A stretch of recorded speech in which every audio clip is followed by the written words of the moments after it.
मैं ईश्वर हूं, मैं स्वामी हूं, मेरे पास इतना धन है, इतना जन है, मैं इस तरह की जो आसुरी प्रवृत्ति है वो कभी भजन में नहीं लगने देती।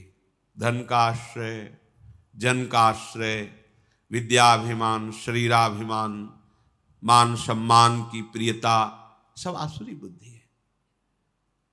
शरीर न्यौछावर कर दिया आप श्री जी के प्रति, अब जैसा चाहे वैसा करें। बड़े बड़े महापुरुषों के जीवन में बड़ी बड़ी विषम परिस्थितियां आती हैं। उपासक को घबराने की जरूरत नहीं। पूज्य श्री सनातन गोस्वामी जी निरंतर भजन में डूबे हुए महापुरुष, जब पुरी में महाप्रभु के समीप थे तो पूरे शरीर में ऐसे खुजली हुई, घाव हो गए, उनसे मवाद बनने लगा। और महाप्रभु जब देखते सनातन जी को तो हृदय से लगाते, उनके शरीर में वो लग जाता, बहुत क्लेश होता। उनका इससे अच्छा है शरीर छोड़ दें। कई बार महाप्रभु से प्रार्थना की, प्रभु इस अधम के शरीर को मत छो। प्रभु ने कहा, सनातन जब तुम्हें हृदय से लगाते हैं तो श्री कृष्ण प्रेम बढ़ता है, इसलिए मैं तो हृदय से लगाऊंगा। और सनातन जी को ये आंतरिक कष्ट होता कि महाप्रभु के निर्मल विग्रह में हमारे शरीर का ये, अब शरीर को नष्ट कर देते हैं। रथ यात्रा में जगन्नाथ भगवान की जो होती है, विचार किया वहां अपने शरीर को श्री ठाकुर जी के रथ के नीचे दबाकर पूर्ण कर देते हैं। महाप्रभु को उनकी मानसिक भाव का पता चला। महाप्रभु ने कहा, सनातन अभी शरीर तुम्हारा है, इस शरीर के रखने या छोड़ने का भी अधिकार तुमको है। उनका प्रभु ये तो आपको समर्पित, फिर आप ऐसा कैसे सोच सकते हैं? जब आपका अधिकार ही नहीं है, आप शरणागत है, आपने तन मन प्राण समर्पित कर दिए हैं, फिर आपको ऐसा सोचने का अधिकार नहीं है। प्रभु बहुत दुख होता है जब आप आलिंगन करते हैं और आपके ऐसे दिव्य कंचन वर्ण शरीर में वो हमारे घावों का हमें बर्दाश्त नहीं होता। दौड़कर महाप्रभु ने हृदय से लगाया, तत्काल दिव्य शरीर वो सब खत्म। बड़े बड़े महापुरुषों को शारीरिक व्याधियां, सामाजिक विपत्तियां, ये सब आती हैं। इसका तारतम्य भजन से नहीं जोड़ना चाहिए कि अगर हम श्री जी के हैं तो ऐसा क्यों हो गया, श्री जी के हैं तो क्या वो ठीक नहीं कर सकती, ये सब नहीं। हमारा उद्देश्य भगवत प्रेम प्राप्ति है। हमें अपने उद्देश्य पर दृष्टि रखना है। भगवत प्रेम का स्वरूप है प्रतिपल सहज निरंतर अपने आराध्य देव का चिंतन होना, और कोई आकांक्षा न रह जाए किसी भी लोकांतर के भोग की, किसी सुख की कोई आकांक्षा न रह जाए, नहीं रह जाएगी। बड़े बड़े सिद्ध महापुरुषों को यही अपने वृंदावन ब्रज क्षेत्र में महामहिम श्री पंडित बाबा जी महाराज, पंडित रामकृष्ण जी महाराज, ऐसे महापुरुष जो बाल्यावस्था में ही भगवान के साथ कंचा गोली खेलते थे, गोविंद देव जी के साथ। एक भंडारा किया तो संतों के पास अर्थ आ जाता है तो संत सेवा में लगता है, ठाकुर सेवा में लगता है। संत सेवा हुई, शाम के कुछ ऐसे जन पधारे जो स्वभाव में आसुरी प्रवृत्ति रखते थे। कहा, बाबा खीर पुआ बटा हमको भी खवाओ। भैया वो तो मध्याह्न में राजभोग लगा, बट गया, अब तो है नहीं। लाठी से प्रहार किया, खोपड़ी फूट गई, रक्त स्राव होने लगा, और वो कुटिया में गए तो उन्हें कुछ मिला नहीं, तो वही अपने गमछे से फिर पट्टी बांधी।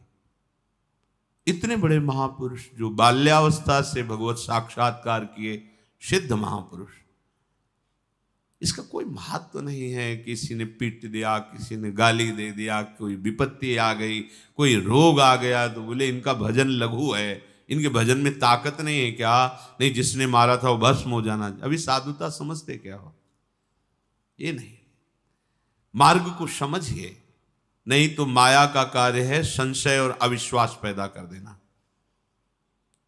संशय और अविश्वास ये जीवन का सबसे बड़ा संकट है, जो अनंत जन्मों के लिए बीज बो दिया भगवत विमुख होने का। इसलिए कभी संशय नहीं, कभी अविश्वास नहीं, जैसी भी परिस्थिति बढ़ते चलो, आगे आगे बढ़ना है। अमंगल शब्द है ही नहीं, विश्वास कर लीजिए। कितने हम आपको चरित्र बताएं महापुरुषों के, जिनकी निरंतर भगवदाकार स्थिति है, ब्रह्माकार स्थिति, हमने उनके दर्शन किए। बरगदिया बाबा नाम के गांव में क्या होता है कि जैसे जो प्रधान वृत्ति होती है उसी में संत का नाम रख दिया जाता है। तो बरगद के वृक्ष के नीचे रहते थे, गंगा किनारे, तो उनको बरगदिया बाबा कहते थे। जैसे एक संत भगवान आजीवन केवल सतुआ ही पाए, तो सतुआ बाबा उनको कह दिए। एक संत भगवान थे कि वो जो भी आवे कितना बड़ा करवा रखते थे, पंजीरी देते, उन पंजीरी बाबा कह दिए। संत लोग, संत जनों के नाम गांव के लोग अलग रख देते, गुरुजन नाम रखते वो अलग होता है, संतों बरगदिया बाबा उन्हें कहते थे। उनके पैर में जरा सा ऐसे खत हुआ, फिर सड़न शुरू हुई, पूरा पैर मवाद से। कोई भी जाता, बाबा दवा, ऐसा नहीं, कीड़े पड़ गए, बाबा कीड़े पड़ गए हैं इनके। नहीं, उनका भी प्रारब्ध, खाने दो उनको। चेहरा प्रसन्न, हर समय ब्रह्माकार वृत्ति, शरीर से निष्प्रिय। ब्रह्माकार वृत्ति अर्थात साक्षात ब्रह्म रूप, और शरीर पैर में कीड़े पड़े हुए हैं। इसका तारतम्य भजन से नहीं जोड़ा जाता। यहां संत कॉलोनी में रहते थे पूज्य स्वामी श्री महेशानंद गिरी जी महाराज, काफी समय पहले ही पधार गए। बहुत ही ज्ञानी, समस्त शास्त्रों के, और बहुत ही गंभीर और छुपे हुए महापुरुष। मलिन चद्दर, लाल रंग का, ऐसे अवधूत। जब जाते बात करते तो ऐसा लगता जैसे अमृत पिला रहे हो, शास्त्रों की गूढ़ बातें, साधना की गूढ़ बातें। तो जो संतों की मंडली चलती रहती ना, सुबह देखो परिक्रमा मार्ग में, उसी मंडली में एक संत बड़े ही ऊंची स्थिति के, एक गशाहरी होती है यहाँ अंगुलियों के मोड़ में, जहां से वो फिर धीरे बहुत ही जलन पैदा करती है। 2-3 दिन मंडली में नहीं गए तो स्वामी जी महाराज उनके समीप गए, महेशानंद गिरी जी, और देखा उनका। स्वामी जी रामकृष्ण मिशन, चलो इसका ऑपरेशन। नहीं स्वामी जी, 2-4 दिन में ठीक हो जाए।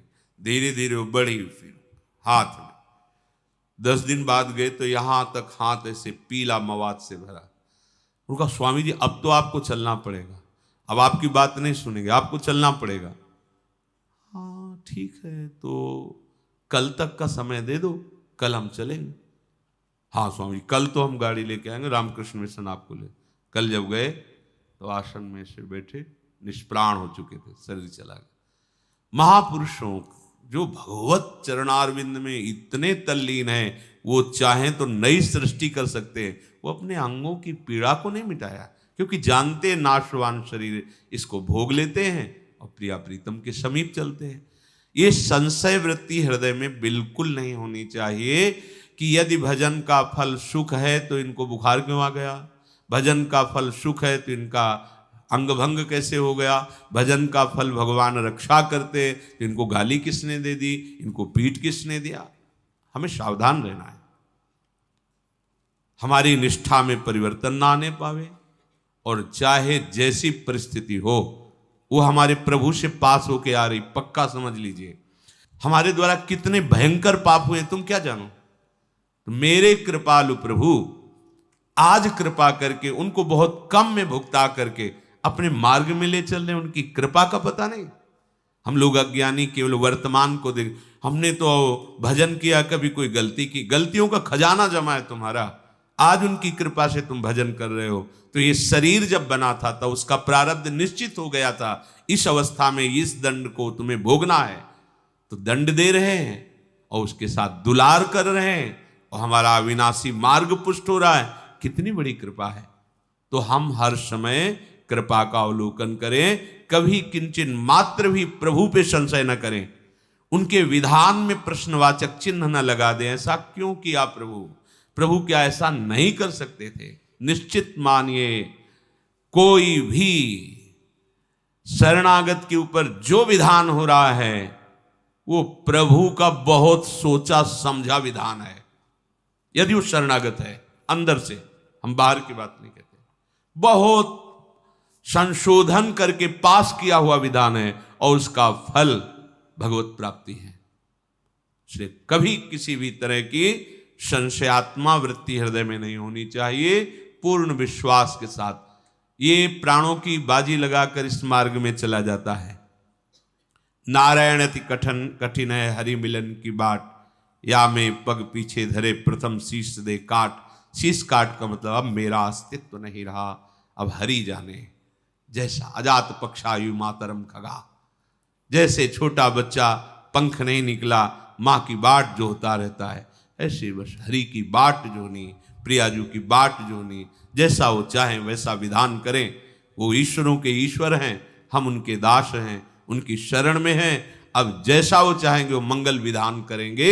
हमें निरंतर भजन में, अगर हम बेहोश हैं तो हमारी गति नहीं, हम सुसुप्ति में हैं तो हमारी मति नहीं, यदि हमें चेतना है तो हमारी गति मति सिर्फ राधा ही राधा। चाहे अंग अंग काट दिया जाए तो भी राधा ही राधा। हमारी पूर्णता इसी में है। हमको इसको लेकर के नहीं बैठ जाना कि हमारे चोट लग गई, अब भजन नहीं होगा, हमें को ये हो गया, अब कैसे हम विश्वास करें। नहीं, मायाकृत शरीर पंचभूत रचित, ये अपने अपने तत्वों में लीन होगा। पानी पानी में, मिट्टी मिट्टी में, आग आग में, वायु वायु में, आकाश आकाश तत्व में। ये हमारा स्वरूप नहीं है, ये हमारे भजन का फल नहीं है, ये हमारे कर्मों के अनुसार मिला है। अब भजन का फल मिलेगा हमारा सहचरी वपु, जिसमें न काल का प्रवेश है न माया का प्रवेश है, और सदैव प्यारी जू के समीप। हम उसमें घाटा नहीं कर सकते। इस शरीर को नष्ट होना ही है। अगर ये नष्ट होते होते हमें प्रियाजू का सहचरी वपु प्राप्त हो रहा है तो इतना बड़ा लाभ है कि करोड़ों प्राण देने पर भी ये सौदा नहीं होता। प्राण दिए यह प्रेम न पई, प्रेम वपु जो मिल रहा है। इसलिए इस शरीर की जो हो रही गति होने दो, राधा राधा राधा, आगे बढ़ो। ऐसा शरीर मिलेगा जो चिदानंद वपु, प्यारी जू के समीप। अगर इसी पे आसक्त होकर इसी की घटना, इसी की परिस्थिति विपत्ति में फंसे रहे तो प्रिया प्रीतम का चिंतन नहीं होगा। फिर तो ये छूटेगा तो ऐसा ही दूसरा फिर पांच भौतिक मिलेगा, कोई भी जीव जंतु का शरीर मिलेगा। इसलिए बहुत विवेक की आवश्यकता है। माया अपनी आंधी तूफान चला करके आपको सत मार्ग से डिगाने की चेष्टा करेगी। वो ऐसा अनुभव कराएगी कि भगवान है ही नहीं, उसका काम है। जैसे भक्ति अनुभव कराती है सर्वत्र भगवान है, ऐसे माया अनुभव कराती कहीं कोई भगवान नहीं है। ये उसका जादू है, ये उसका जादू है। आपको लगेगा अगर कहाँ भगवान है, पुकारा आए क्या, नहीं आए ना, नहीं है, ये अनुभव माया कराएगी। हमें परास्त नहीं होना। आप आओ ना आओ, हमने आपसे प्रेम किया है, अपना जीवन दिया है। अब आप जैसा चाहो व्यवहार करो हमारे साथ, क्योंकि हमारा कुछ है ही नहीं, वो आपका है। आगे बढ़ो, बिल्कुल कहीं किंचन मात्र भी पीछे की तरफ कदम ना हो जाएं। सत्संग का यही फल है। हम जहां हैं इतनी दृढ़ता पूर्वक पैर रखें कि पीछे नहीं, बढ़ेंगे तो आगे बढ़ेंगे, नहीं तो खड़े खड़े पुकारते रहेंगे, आपको आना पड़ेगा। हमारे कदम बढ़ेंगे तो आगे बढ़ेंगे, अब पीछे नहीं।